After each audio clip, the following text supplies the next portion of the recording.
How to deliver how to deliver feedback and more things from the Ray Dalio principle summary from the alanchang.com website. You're gonna see.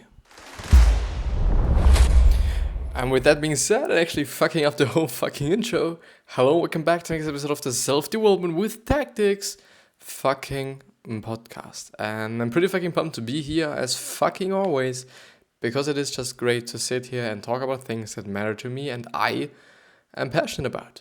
And it's just great. And it also feels great for me that I'm actually also doing something that makes sense. And that I'm actually also doing something that is somehow smart and that it is not quite wasting my time. For sure, a few of the things that I might be doing in the course of actually my social media kind of thing are maybe a waste of time or were maybe a waste of time, but at the time, I'm really, being productive, which is something that I incredibly love because this is who I am. This is what I do, and this is what I really need also. You know, I really hate to sit around and do nothing. I just don't like it. For sure, sometimes it is totally fine, and but I just have to do things. I really have to do things that I kind of feel like are good, or that they are making sense, or that they are not just wasted time. But as I said already in the intro, we are going ahead with the Ray Dalio principle summary from the alanchang.com website, which is, by the way, if I haven't said enough, an amazing website. It really is. If you really need something like just, book summaries, and or if you're willing to read books pretty fast, but you do not want to kind of, first of all, pay for it, and you do not want to just miss out a lot of things, because this is actually kind of the truth for a lot of book summaries. You know, they're missing out a lot of things, but these summaries are so incredibly detailed, and I'm not affiliated to him, to Alan Chang, definitely not, but it is just a great website, and I just really want you to get the best fucking things. And if I'm discovering something, for sure, I'm gonna tell you. Also, something that I've discovered is that my Instagram account is somehow just really performing badly, and just so worse. You know, it hasn't been so kind of bad for like ever. Like, it has never ever been so bad, and I don't actually know why. Maybe I'm going to figure it out somehow. Maybe it will just, kind of regulate itself once again. Maybe I should just, use different hashtags, and maybe I'm gonna do this today. But I'll see. And what I also see is that my fucking towel is as well, or just again, on my fucking closet, and this shouldn't be the case. This should not be the case.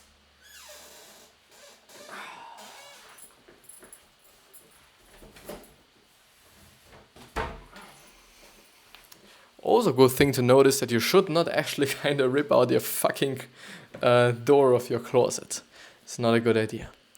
But let's see what they're saying about delivering feedback. This is actually a topic that I've been going through so often. Especially also in this summary, there has been a section in terms of feedback already, which is, somehow, it was in a section of his personal life or personal life advice, and this is now for your work life. So it's something different. I, for example, actually do not remember what I was talking about in the other section, so therefore it's going to be great. But I've once been gone through on this channel through how to give... thank you for the feedback on the powermoves.com website, if I remember correctly, which was basically a book about giving feedback and why it is important and how you should do it and whatsoever. And it was a great book, I guess, at least. So if you want to check it out, maybe you search for it on the search bar if you're on YouTube. If you're on a podcast, I think it's definitely a little bit better if you just search for it on Google or something, and I guess you're gonna be just pretty quickly to actually find it. But delivering feedback. Reflect what is succeeding and not in proportion to the actual situation. So reflect what is succeeding and not in the proportion to the actual situation. Don't try to balance compliments and criticism for its own sake. Instead of celebrating how great we are, focus on where we need to improve, since that's how we got to be great.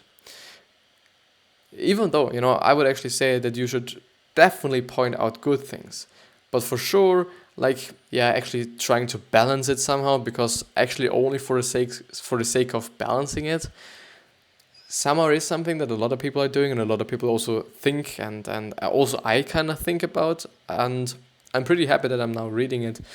And but still, like, you should totally praise the person. Like, you should not always or only be focusing on the things you have to improve. For sure, this is very important and whatsoever, but I kind of feel like that when it actually is only things that you have to improve in, which is actually then like, okay, you're not as good as you should be at this certain thing at the moment. And it kind of feels like, okay, criticism. It really feels like criticism.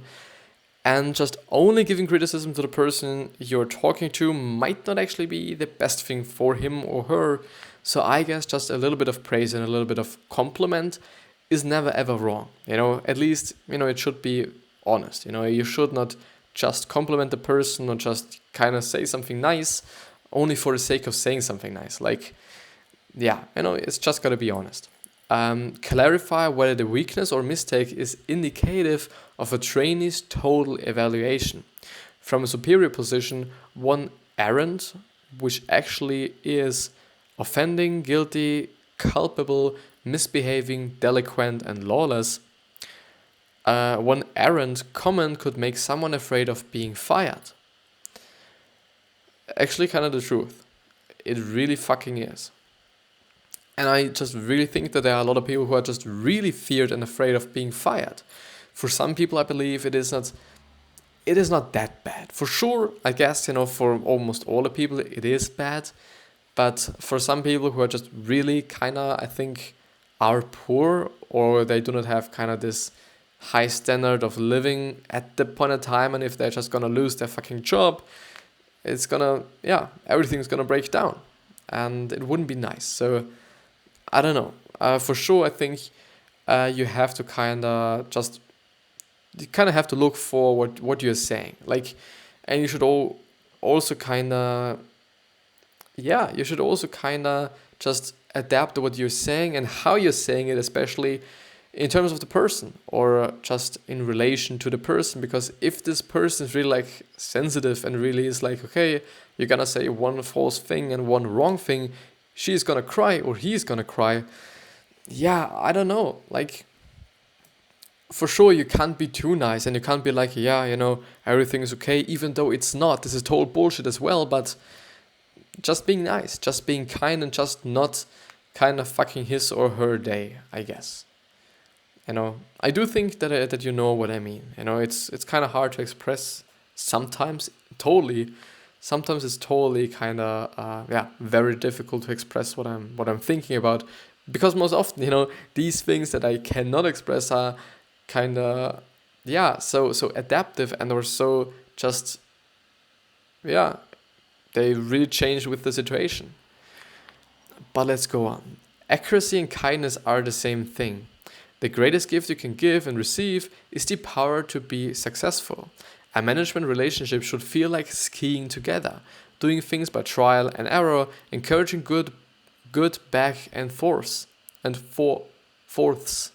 like forward, Exhort people to focus on whether the feedback is true, rather the implications of that feedback, or rather than the implications of that feedback. As a manager, you can say, does this sound accurate to you? I think it's very important that you're over communicating. This is something that I will always be talking about, I guess, because I've really seen it as something so incredibly important. It really fucking is. It totally fucking is. Because, like, communication is something that's very difficult. Like, it is very difficult, and I think you as a leader and you as a manager should always give the other person a chance to actually say, I haven't understood this.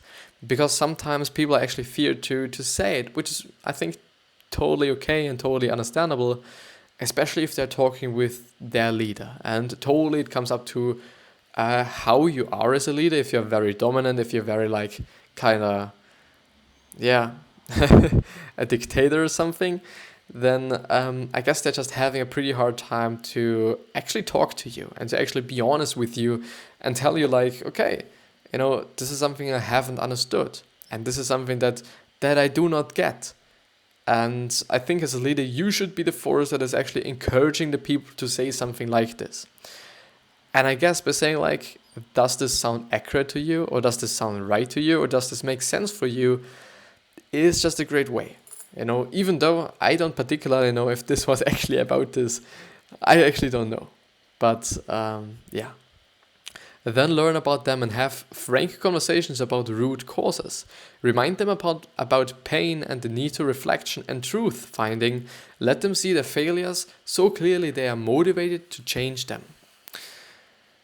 Good point, actually, good point, because it is very important that you just make them change it themselves. You can change it for them, and you can't make them change it for you. Like, as an outside force, it is not possible to move a person. This person just has to have this intrinsic kind of need to actually do something. Like, motivation is something that's quite interesting, and it really is like, if you just tell somebody, even though you're the boss and whatsoever, they just don't do something if they're not motivated from the inside. Like, this intrinsic, as I said, intrinsic motivation versus the extrinsic motivation. The intrinsic will always be just way higher, and or maybe even the extrinsic isn't there actually, because people won't change. People really won't change anything unless they want it themselves. But yeah, decision points. Keeping people in jobs they are not suited for is toxic system-wide.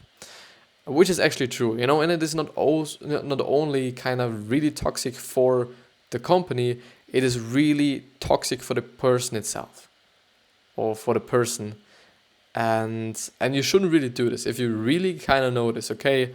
Also, I think, when it's your coworker, when you really see that your coworker is in a position they are not suited for, and there you also have to be very careful about how you communicate it, because for sure, some people might not like that if somebody comes up to them and is like, okay, I guess this position is not that good for you, especially if it's a coworker. So just communication, as said, very difficult and very kind of dangerous as well. But I don't know, for the company itself, it really is toxic, because there are going to be failures. There are going to be some mistakes. There are going to be things that shouldn't be there and things that shouldn't be made, at least on such a scale, I guess, at least.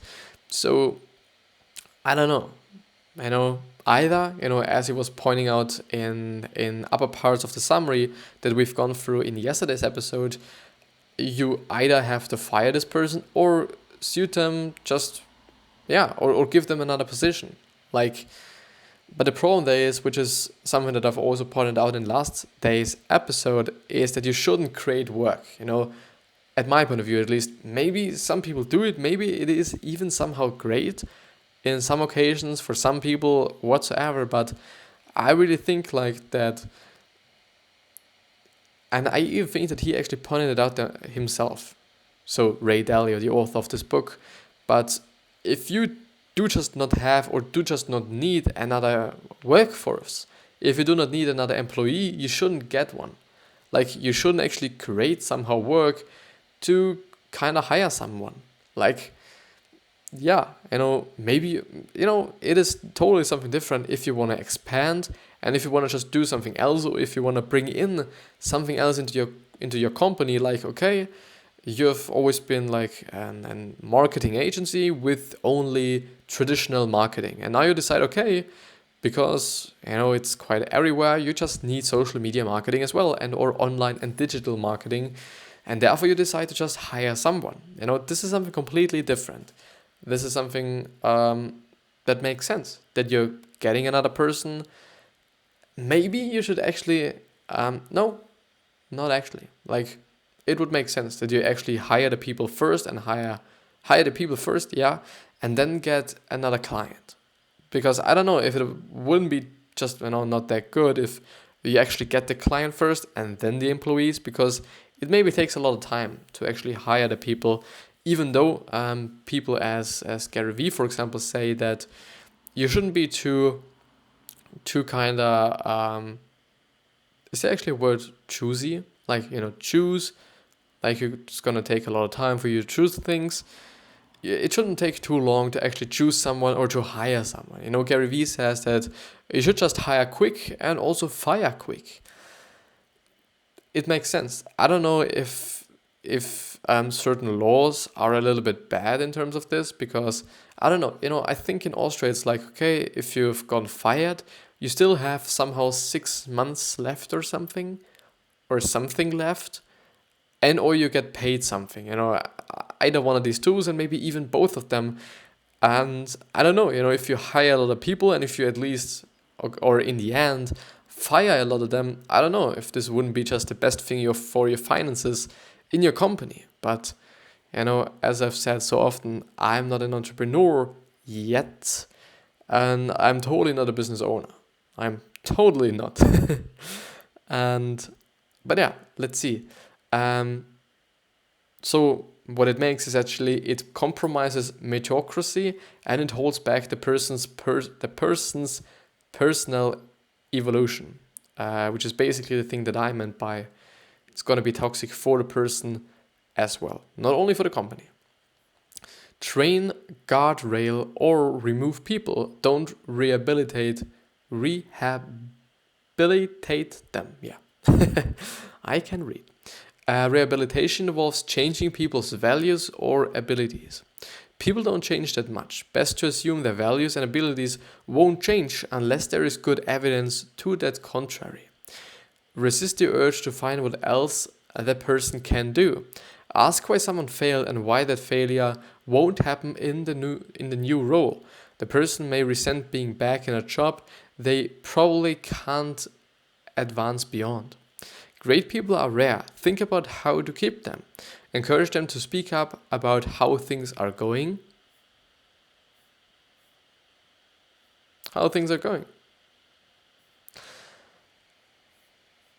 Actually, kind of true. And I actually think it is somehow an art on how to actually keep people, because it's always going to be something different, and actually being like, okay, you get a higher wage might not be the thing that a lot of people are looking forward to. Maybe some people want to have more time for their family, so more days off, or some people just, there's a great story from Gary Vee as well.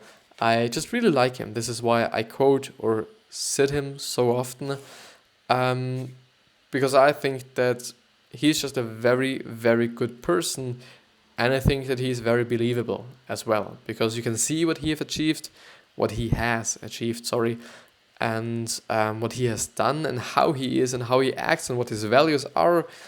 And I really just believe in him, and I really just think that his worldviews and how he and what he thinks about is actually pretty fucking great. So he once had a problem with actually keeping an employee, and he also pointed out in this, I think it was a podcast, I do not always know, because I either watch a video or a podcast. Most often, I guess, I'm just listening to him, like I'm just opening a tab and then I'm just leaving it somewhere while I'm working, which is actually pretty great, which is actually very great, because I don't know, I somehow like just having some voices around when I'm doing something. I don't know, maybe it's just kind of calming me down, I don't fucking know. But he said like, okay, he had a problem with actually keeping someone, and in the end, what actually just let him succeed at this was that he bought this person, I think 2 tickets or cards for a football or baseball game, and this was actually the thing that then kind of let this person just still be in a company. And I found that pretty great and pretty interesting, because it is something so simple. It is just being kind, and also just also knowing the person, because you won't give them just anything. Like, I guess it is the thing with money. Like, if you are like, yo, you're gonna get a higher wage, it is like, okay, for example, or especially for the people who are actually having already a pretty high wage, they're gonna be like, yeah, I don't give a fuck. I really don't give a fuck if you just give me a high wage or not. And this is then a problem. And then you just have to think about something else. And I guess it's getting pretty hard if you do not actually know the person, if you don't know what they want, what they need, what they just really enjoy. But I don't know. But I'm just also thinking that it is somehow pretty obvious if you just, once in a sudden, just come up to this person and be like, okay, here you're gonna have a fucking present. Please stay here. I think, this person will totally just understand it and just know it somehow, I guess.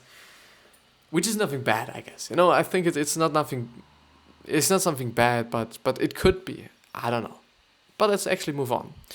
Like principles so far, get your own copy for only $18, and that's less than $20 for books that might add years to your productivity and save you from very bad decisions. Actually, this is one of the things that I've been thinking about. I don't actually know if it is actually $18 because it seems to be pretty fucking cheap. I guess it's not somehow. I really don't think so. But it is really like, you're just kind of buying a book which somehow includes a whole fucking life story of someone that is just really fucking successful for under 30, I think, under, let's say $40. Like, I don't know if there are so many self-help books or biographies or whatsoever that are costing more than 50 or something. I don't think so, Maybe there are some, maybe there are some special editions of, I don't know, Steve Jobs' kind of autobiography. Does he even have an autobiography? I don't know. I really don't. Or just of his biography. For sure there are going to be some special editions and some kind of secret, saucy things. I don't fucking know, but I think normally these books are, pretty okay, I'd say. Like, for sure they're not cheap or something, but they are okay. And also, like the summary, have too much to read. You love my new book summary product, Shortform. Shortform has the world's best summaries of nonfiction books and articles. Even better, it helps you remember what you read, so you can make your life better. What's special about Shortform? The world's highest quality book summaries, comprehensive, concise, and everything you need to know. Interactive exercises that teach you to apply what you've learned, pretty fucking great. And discussion communities get the best advice from other readers. Sound like what you've been looking for? Sign up for a 5-day free trial here. I actually didn't know that the author of this summaries does actually have something like this. Pretty great.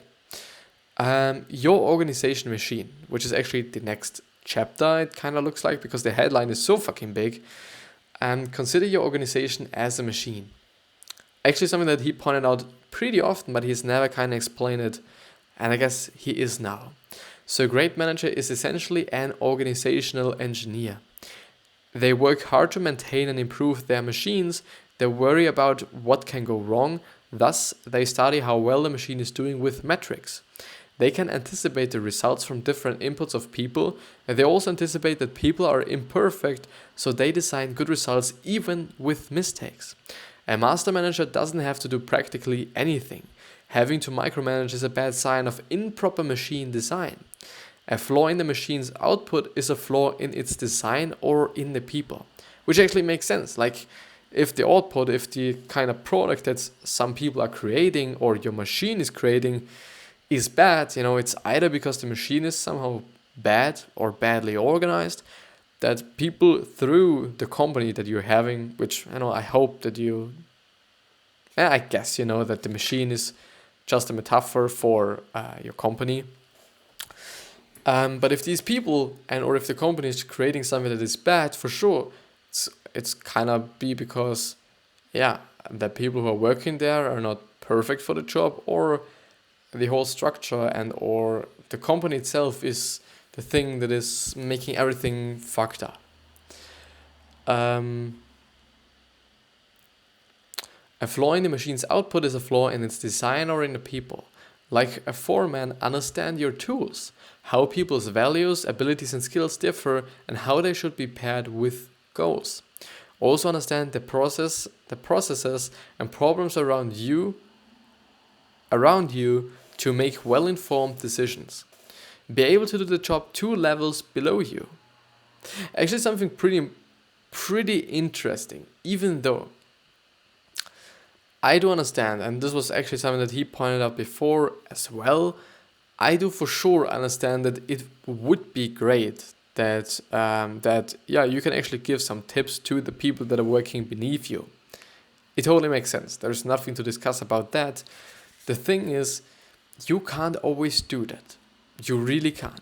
For example, if you're having a marketing agency, you might be good at marketing, but you totally might not be good at just designing something. And this also just really plays into just the success of a company, and or especially some creative companies. So yeah, I don't know, for sure. I think, with a lot of experience, even though you're not kind of educated in such a space or in spaces, I think through experience and through working in this kind of area as a boss or as a leader for a few years, I guess you're gonna have a feeling for what is good and what is bad, and you're gonna just know what is good and what is bad, or how the person, or how you can help the person, what is needed if there's something wrong. But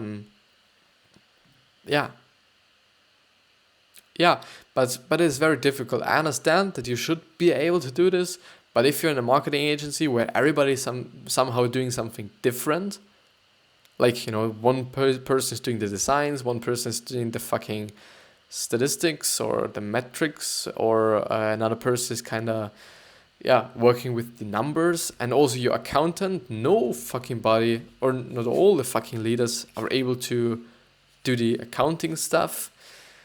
It is pretty difficult and pretty tough, and somehow, it's tough to say that you should actually be able to do the job 2 levels below you.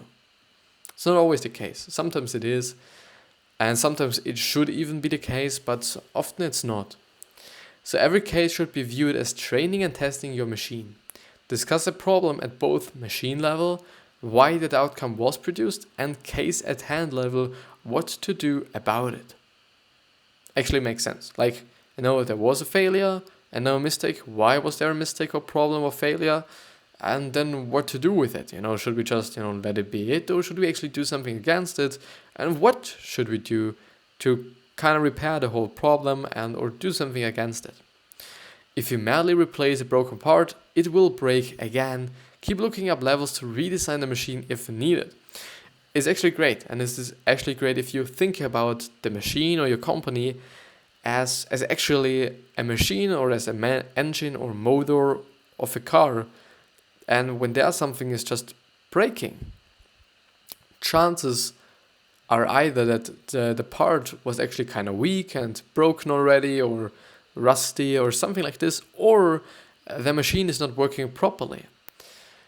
And maybe you're just gonna have a look at the root causes. Like, maybe it is better. Maybe it makes more sense. Maybe you should just do it. I don't know. I'm just thinking. I'm just guessing. I am just assuming. But what I know that this is the end is that this is actually the end of the episode. And I hope that you've enjoyed it. I hope that you've liked it. And I'm actually gonna be able to kind of stretch the episode a little bit. 1 minute through 1 minute, or with 1 minute to the 30-minute mark. But I wish you the best health, wealth, happiness, and success, and I hope that you're gonna remind yourself on how you're gonna be remembered. Whether you're gonna be remembered as a good person or as a bad person, the thing is, it is totally in your hands. It's not in the hands of your mother, it's not in the hands of your father, it's not in the hands of anyone but you. You're quite the only person who can change how people see you, what your legacy is looking like, and whatsoever. For sure, there will and maybe are people that are helping you in something, but not always. Really, not always. I hope that you've enjoyed the episode. I totally realized that to the end of the episode, I'm just always getting a little bit, kind of stressed out somehow, and a little bit kind of impatient. But yeah, I think just having a look at how long it's actually gonna take, or how much is actually left of the whole summary, there is quite something. It isn't too much, to be honest, it really is not. But yeah, thank you for watching.